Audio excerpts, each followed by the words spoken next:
چیزیں ہیں جو صحت کا ضامن ہے، ایک دہی اور دوسرا انار۔ پھلوں میں انار اور دیگر خوراک میں دہی جیسے خوراک نہیں ہے۔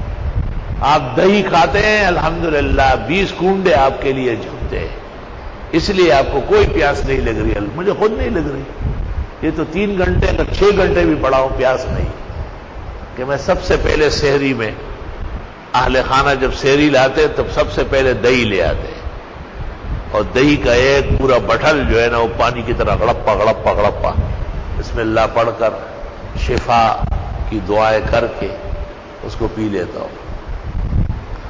پھر سالن روٹی کھائے نہ کھائے وہ مرضی آپ کی، یہ سحری کافی ہے آپ کے لیے۔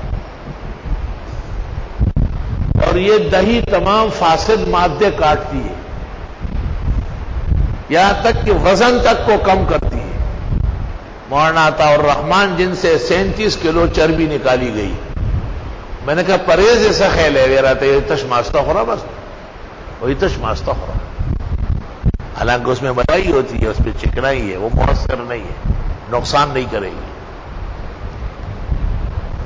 اور انار، خوشحال خان خٹک نے کتاب لکھی انار نامہ، 500 فائدے نقل کیے۔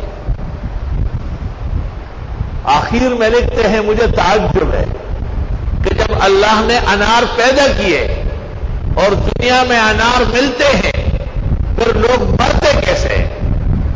اس میں تو موت کا بھی علاج ہے۔ پھر لکھتے ہیں وَأَمْرُ اللَّهِ مَفْعُولًا، اللہ کا فیصلہ نہیں بدلتا، اس کو کوئی چیز نہیں روک سکتی، اگر کوئی روکتی تو وہ انار ہوتا۔ دا تراوی دخوگون لا بہتر دی، دا تراوی دخوگون لا بہتر دی، اور یہ کٹے انار میٹھے سے زیادہ بہتر ہے۔ میٹھے میں تو شوگر ہائی ہوگی، کٹے میں ڈاؤن ہوگی۔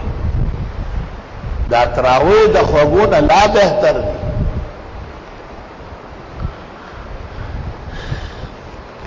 فیہما فاکہہ، پھل، ونخل اور کھجور، ورمان اور انار۔ وہ ایک دن ان کے لیے انار لاؤ بھائی، پتہ نہیں ہے یا نہیں، آج کا موسم ہے کہیں سے نکل آئیں گے۔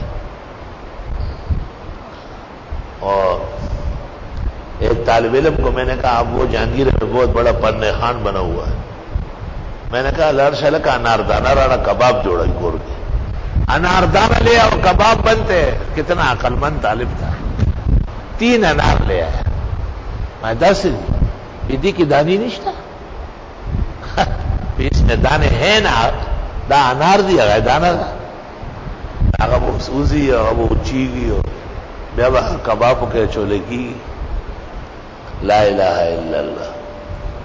تو انار شوق سے کھایا کرو اور پیٹ روٹی سالن سے کم بھرا کرو تاکہ پھل پھول آپ پر اثر کرے۔